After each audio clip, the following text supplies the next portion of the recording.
Olá, estamos começando mais um Farofa Crítica, um programa onde pensar é o nosso principal ingrediente. A cada programa, intelectuais, ativistas, artistas e outros arteiros comentam sobre temas contemporâneos. Farofa Crítica é uma produção do CELAC, em parceria com o Departamento de Jornalismo e Editoração da ECA USP, e apoio do Instituto de Estudos Avançados IEA USP.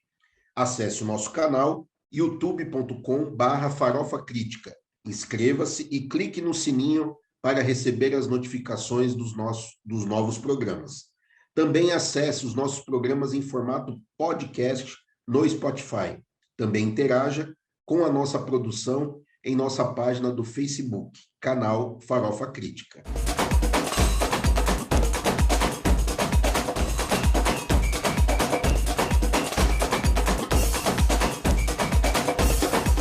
Nessa edição, estou aqui mais uma vez representando o professor Denis de Oliveira, que segue no seu período de férias. E nós temos a honra de receber no Farofa Crítica Sérgio Vaz.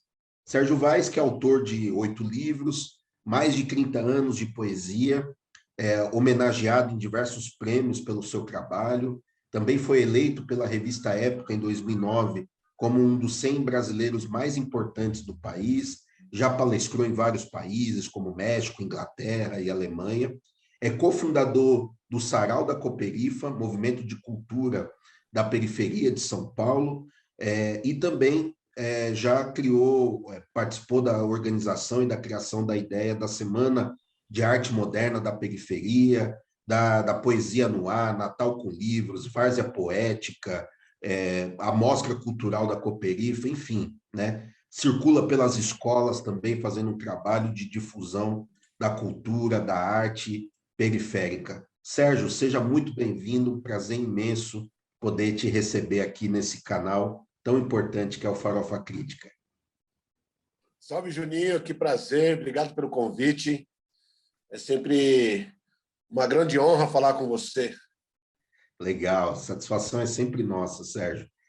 Sérgio, estamos aqui num momento, né, bastante singular das nossas vidas, né? Então, momento que a gente está mais recluso, né, se cuidando diante dessa pandemia, e imagino que para um poeta periférico, né, que sempre se pautou pelas ruas, né, por estar nas ruas, nessa relação orgânica com as pessoas, nas quebradas, etc. Como tem sido para você esse momento de pandemia? Você tem produzido? O que você tem lido? Como é que tem sido aí esse último período aí na sua caminhada? Bom, Juninho, é um momento trágico para o país, né? Nós que somos negros e pobres, viemos da periferia, já conhecíamos a dor e não imaginávamos que podia doer mais ainda esse país sobre a nossa população. Mas, como todos e todas, eu também estou procurando ficar ao máximo em casa, tentando entender, e é tão difícil para a gente que está acostumado a estar nas ruas, nesse contato, um afeto, procurando um abraço, procurando um abrigo. Mas a gente tem que se reinventar como sempre. Eu costumo dizer que nós, da periferia, da favela, nós somos que nem o cactus. Estamos no deserto, cheio de espinho, tentando produzir água para a gente sobreviver. É o que eu estou fazendo nesse momento, tentando me reinventar, apesar da tragédia que se abateu pelo país, desses mais de 500 mil mortos, nesse país que já tinha vacina. Eu aproveitei um pouco para ler, reler e tentar pesquisar, tentar entender um pouco o que estava acontecendo no país e dentro da gente também, porque, assim como você, Juninho, a gente não para, a gente está sempre na rua. E aí foi um tempo que a gente olhou para dentro de casa e falou, caramba, dentro de casa literalmente, né, cara? De repensar, de remoer ideias. E aí, quando você me convidou, eu fiquei pensando, a internet, por mais que nos ajude a passar esses dias, ela não nos estimula a pensar, porque a gente não troca ideias, troca memes. Verdade. Então, eu vi muito memes e poucas ideias. Então, eu procurei ler bastante para quando essas portas se abrirem, eu estar com a minha cabeça sã. Que legal. Você destacaria algum livro que te marcou aí nesse último período? Olha, eu li o livro Amada, da Toni Morrison, que é um livro que me impactou muito. Eu tive a oportunidade de ler Crime e Castigo, do Dostoiévski. Eu li Se a Rua Bell Falasse, do James Baldwin, também, que eu achei um livro fantástico. E caminhei também pela literatura negra e periférica. Eu li Jennifer Nascimento, Elisandra Souza, Akins Quintê, Hamilton Borges, Andréa Beatriz, essa turma que nos cercam, né? Então, eu pude ler, mas eu queria destacar esses livros, por enquanto. Que legal, Sérgio. E é Eu li o livro interessante. do Almir Rosa, pô. Ah, grande Almanaque Rosa, né? Foi uma Almanac produção Rosa. nossa, da Dandara. Que legal. E é interessante, né, Sérgio? Porque a gente está vivendo um momento muito contraditório, né? Porque, ao mesmo tempo, a gente abrimos aqui falando, né, sobre a tragédia que se assola entre nós, mas eu acho que essa sua metáfora, né, do cacto é muito interessante e porque ao mesmo tempo algumas urgências, né, e emergências também estão aflorando, né? Então, ao mesmo tempo, obviamente tem tido a resistência política, né? Eu tenho visto você bastante presente aí, né? Então, no meio de uma pandemia, né, quando o presidente, né, é mais perigoso do que o vírus, isso nos impõe ir às ruas, né, com todo cuidado, com todo, né? E eu tenho visto essa sua presença nas ruas, seu compromisso militante, né? E que é muito importante. E também, ao mesmo tempo, além dessa movimentação política, dessa luta mais geral que é fundamental, eu também venho sentindo que estamos crescendo do ponto de vista de uma produção negra, periférica, né? Então, você que já está aí há mais de 30 anos nessa labuta, né? Queria que você comentasse um pouco sobre isso, né? Você agora citou aí várias poetas, poetisas, literários jovens, né, que estão aí produzindo, que estão chegando, né, que de alguma maneira são uma continuidade daquilo que você começou a labutar lá atrás. Então, eu queria que você falasse um pouco sobre essa cena, né? Como é que você está vendo isso, né? A gente teve ali o hip hop muito forte nos anos 90, nos anos 2000 a gente vem aí com saraus, né, ganhando peso. Hoje a gente tem os slams também aí ganhando uma força. Como é que você está vendo esse cenário, essa efervescência, no meio de tantas contradições, essa efervescência? Juninho, não é porque nós estamos na nossa presença, não, mas é engraçado que tudo que essas pessoas estão vendo agora, a gente está falando há muito tempo. Quando alguém me fala assim, como é que nós vamos resistir? Eu falei assim, olha, eu não conheço outra forma de viver que não seja a resistência, né? Porque eu lembro lá atrás, você que é um conhecedor da história do movimento negro, dos bailes blacks, da capoeira, né? Aí eu lembro que o hip hop acordou a periferia, aí continuou, veio os saraus, veio os slams, veio as batalhas, veio as mostras culturais, veio os quilombos culturais, e a gente estava fazendo tudo isso no subsolo, né? Assim, as pessoas não deram valor para aquilo que a gente estava falando, daquilo que a gente estava escrevendo. Mas o maior ganho de todos, que eu acho, é que nesse meio termo, além de fazer arte, a nossa juventude voltou a gostar de estudar, sabe? A entrar nas universidades, a fazer mestrado, doutorado, e começou a levar a nossa arte para dentro da academia. Isso foi muito importante, porque não existe um movimento maior do que o outro, existe a continuidade, né? Então, quando alguém fala do novo normal, Ah, sim, a luta contra o racismo está em alta, que ótimo, mas ela sempre esteve presente na periferia. A luta contra o fascismo está em alta, a gente sempre escreveu sobre isso, a gente escreveu sempre o feminicídio, né, o machismo, a gente foi aprendendo na periferia, com essas mulheres da periferia, o machismo. Então, eu vejo que esse país, nesse momento trágico, ele está tendo uma reação porque a periferia está melhor do que a periferia que eu encontrei na minha época. Na minha época, eu nem sabia o que era ditadura, né? E hoje a gente pega uma molecada que eu acho que a coisa mais bonita que está acontecendo na periferia é esses meninos, essas meninas, esses jovens, o que eles estão fazendo com a cultura, a resistência que ele tem. Eu me sinto muito seguro de ver essa juventude inteligente, professores e professoras da rede pública insistindo em educar nossas crianças, nossos jovens e adolescentes, ainda que o Estado não queira. Então, eu vejo o lado trágico, que é o que a gente já previa nas letras de rap, nos poemas, nos cadernos negros da vida, no livro todo, no Circo Palmarino, já vem falando disso desde sempre. Eu vejo que essa molecada está levando adiante o sonho dos mais velhos, desde antes. Eu vejo a resistência com muito orgulho, cara. Não com alegria, porque não era para a gente estar nas ruas brigando por essas coisas, mas eu vejo que essa molecada está mais encaminhada do que a minha. Entendeu? Então, eu vejo com bons olhos. É muito legal, né? Porque acho que você falou uma coisa que é muito interessante, né? Eu costumo dizer que se você quer entender os anos 90, né? Vai escutar o raio-x do Brasil, né? Que ali literalmente é um raio-x do Brasil, né? Então, Brasil, na né? verdade, a gente estava fazendo já análise. Na esquerda, a gente fala muito de análise de conjuntura, né? De, olha, vamos lá. É só olhar, né, para a nossa produção preta, periférica, né?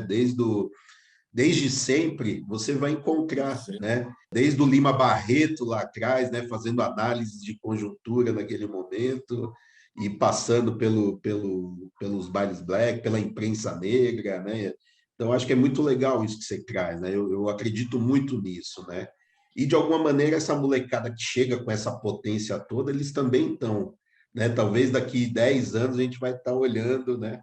Para que isso fala, poxa, olha como a galera já estava à frente, né? Já está isso que é interessante, né? A quebrada, né? Ela está sempre à frente, né? Na dor, né? Principalmente na dor, mas também nas potencialidades, né? Naquilo que se apresenta de novo, né? Eu acho isso muito interessante, né? Muito potente, né? E eu acho que de alguma maneira a gente precisa cada vez mais se debruçar sobre isso, né? Eu queria que você falasse um pouquinho, por exemplo, sobre esse trabalho que você faz nas escolas, né? Porque eu vejo, Sérgio, que é, a, teve uma geração de jovens professores que, a partir de uma política pública, de cotas, de ProUni, né? Porque eu lembro de uma época que raras exceções, né, de professores mais antigos, mas que os professores da quebrada muitas vezes vinha, né, dos bairros de classe média para dar aula na quebrada, né? Quando a nossa galera começa a acessar a faculdade, inevitavelmente essa galera volta para sua própria comunidade para dar aula. E a relação com os alunos é totalmente diferente. A relação com a comunidade, etc. Queria que você comentasse um pouco sobre isso e como e do trabalho que você desenvolve, né, dentro das escolas, que eu acho fantástico. Juninho, no início do ano 2000, a Zuma Luma já estava criando uma biblioteca na favela do Inferninho. É isso mesmo, isso mesmo. Já influenciado pelo hip hop, pela cultura, pelo conhecimento. Então, você vê que nós não estamos de chapéu, né? O que demorou foi as pessoas entenderem o que a gente estava falando. E quando eu vou numa escola, no final dos anos 90, já quase início do ano 2000, eu fui numa escola e um jovem falou para a professora, como ele pode ser escritor se todo escritor já morreu? Aí eu fiquei pensando, caramba, será que eu vou ter que morrer para minha quebrada saber que tinha um poeta aqui? Aí eu achei também que a responsabilidade era minha. Como é que eu escrevo para a periferia se eu não escrevo com a periferia? Como é que eu não ando com a minha quebrada? Se eu falo da minha quebrada, como é que eu não ando com a minha quebrada? E aí eu falei assim, eu tenho que sair da teoria e ir para a prática. Eu preciso falar de literatura com os moleques da minha quebrada, com as meninas. Eu preciso falar de poesia. Se a gente quer escrever para eles e para elas, elas precisam ler. E para elas gostarem de ler, a gente precisa estar no chão da escola, ao lado dos professores e professoras, ajudando, colaborando com a educação. Então, o meu trabalho é de colaborar, porque eu sou um fã da educação pública, sou um fã desses professores e dessas professoras. E eu sou um fã da literatura, eu sou um cara que a literatura atravessa a minha humanidade. Se eu pudesse, criaria leis para que todo mundo lesse.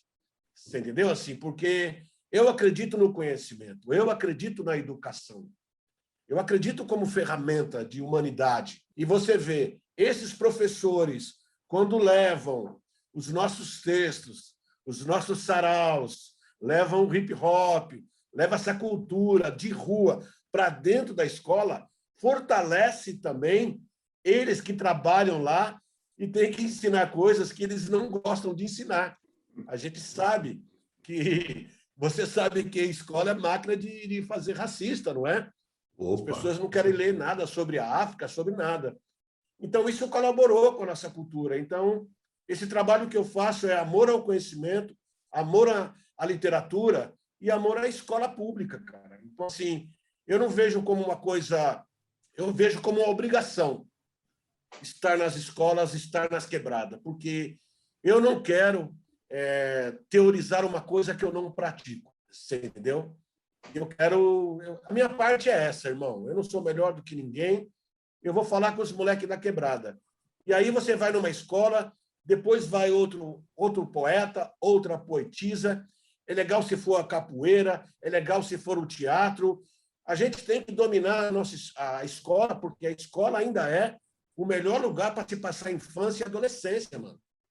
É ali que está a potência, ali é o urânio enriquecido, mano. Então, eu acredito nisso, é nisso que eu acredito hoje.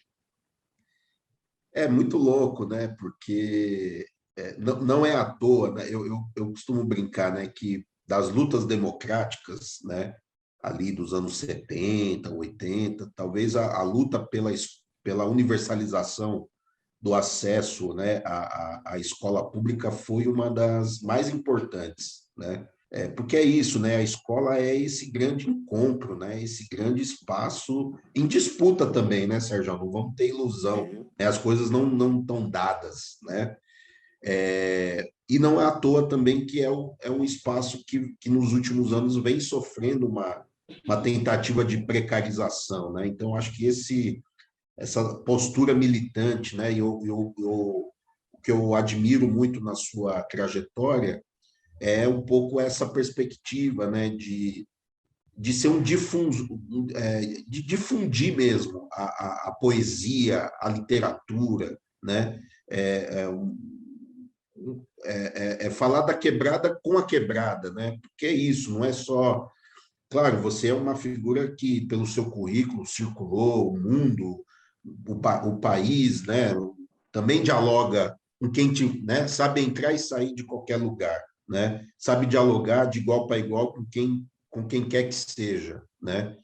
Mas só isso não basta, né? Tem uma perspectiva militante, né?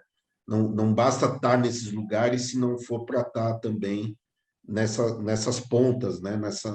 Na nossa quebrada. Então, acho que isso... Queria que você falasse um pouco sobre isso, né? Porque eu gosto muito quando você fala, né? De que o sarau, a literatura sempre foi o biscoito fino, né? De uma certa classe média, de uma certa burguesia, né? E o que é esse trabalho de popularização, né? De transformar tudo isso em cultura popular, em cultura de todas e todos, né? inclusive mostrar para aquele jovem que o rap que ele escuta também é poesia, de que a letra de funk que ele faz também é poesia, né? Queria que você comentasse um pouquinho sobre isso, Sérgio. Juninho, a gente anda nas quebradas, irmão, e a gente vê a potência, mano. Você tá ligado? Eu vejo o desperdício de pessoas. Eu vejo como nós somos desperdiçados. Porque todo moleque, toda menina, quando tem um contato com a poesia, pira. Todo menino, toda menina que tem contato com o teatro, pira. Quando você já foi em escola, quando você leva o sarau, pira. Então, peraí, caramba, tem alguma coisa errada. Não é a gente sempre apontar que a juventude isso, que a juventude aquilo, mas tem uma juventude aí, e eu me arrogo até a dizer que na periferia hoje se lê muito mais que a classe média, cara, porque olha a quantidade de saraus que existe, a quantidade de slams, a quantidade de movimentos culturais que desenvolveram, a quantidade de livros de autores e autoras da quebrada, autores negros, autores mulheres, homens, gays, trans, lésbica.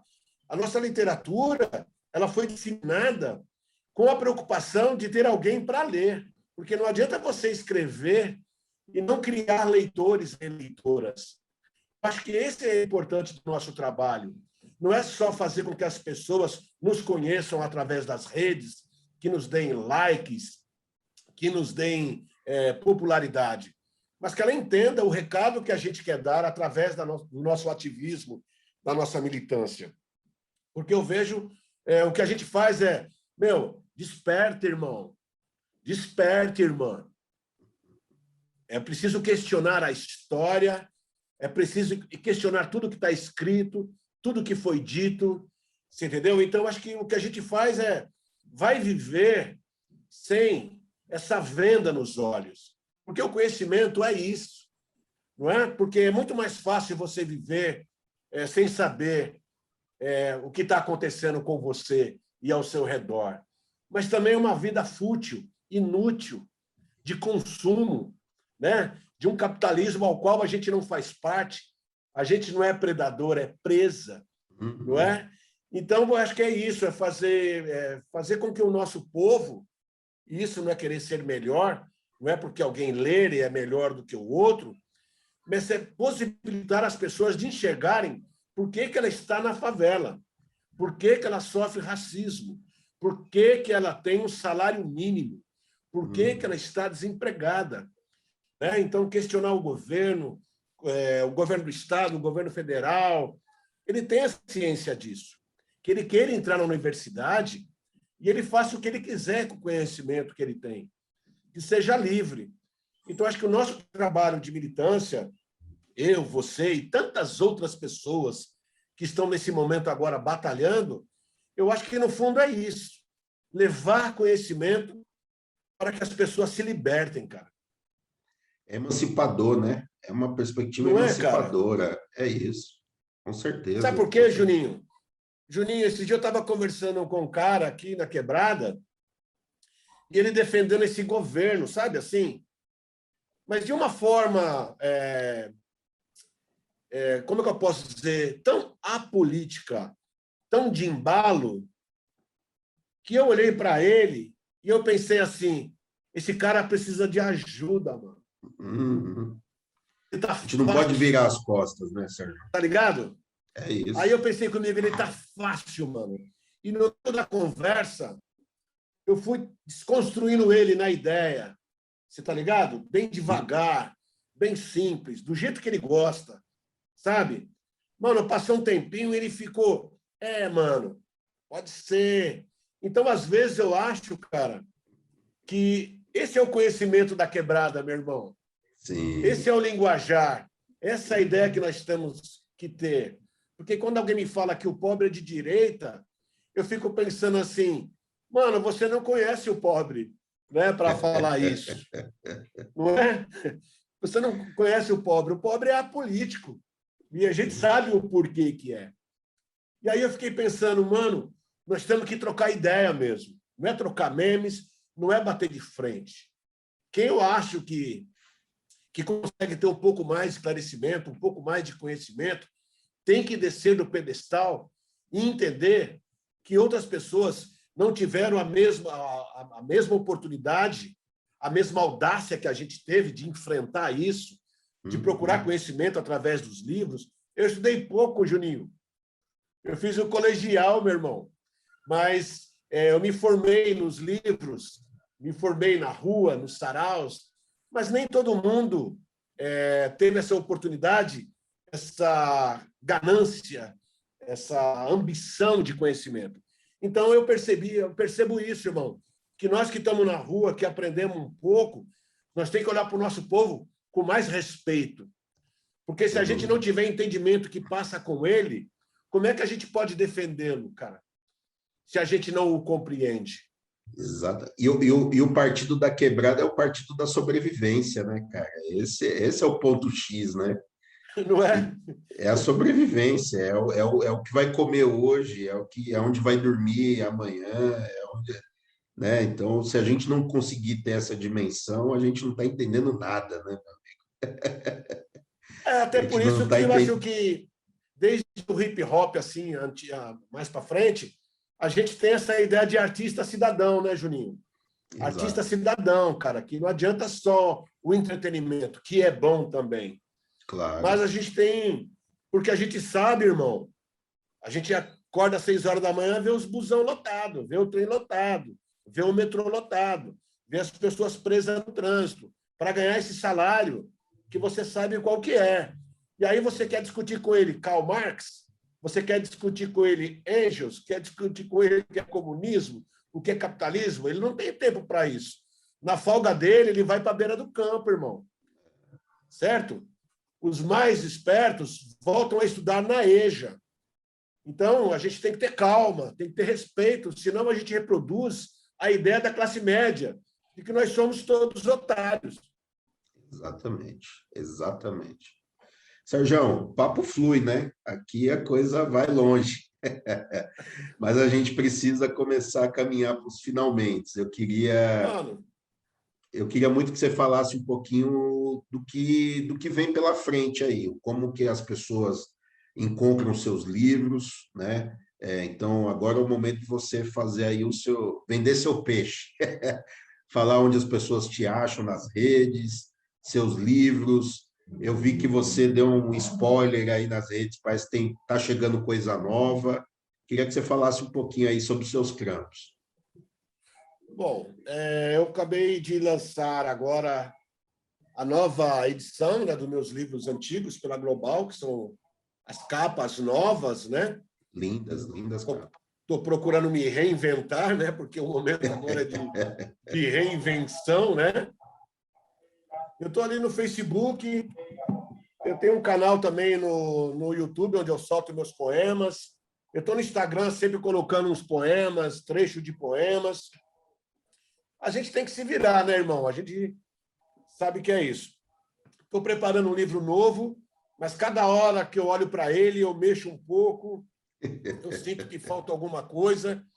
A gente tem essa mania, né, de escrever e depois, quando vai reler, por isso que tem que escrever e E guardar publicar e aí. lançar, né? E publicar, porque senão você fica mexendo.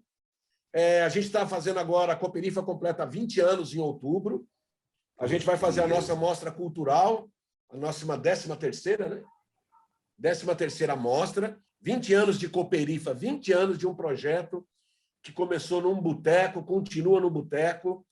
A gente está esperando todo mundo se vacinar e a ciência falar, pode ir para a rua, para a gente voltar novamente a se abraçar, trocar afetos, trocar poemas, trocar poesia, trocar arte, trocar literatura.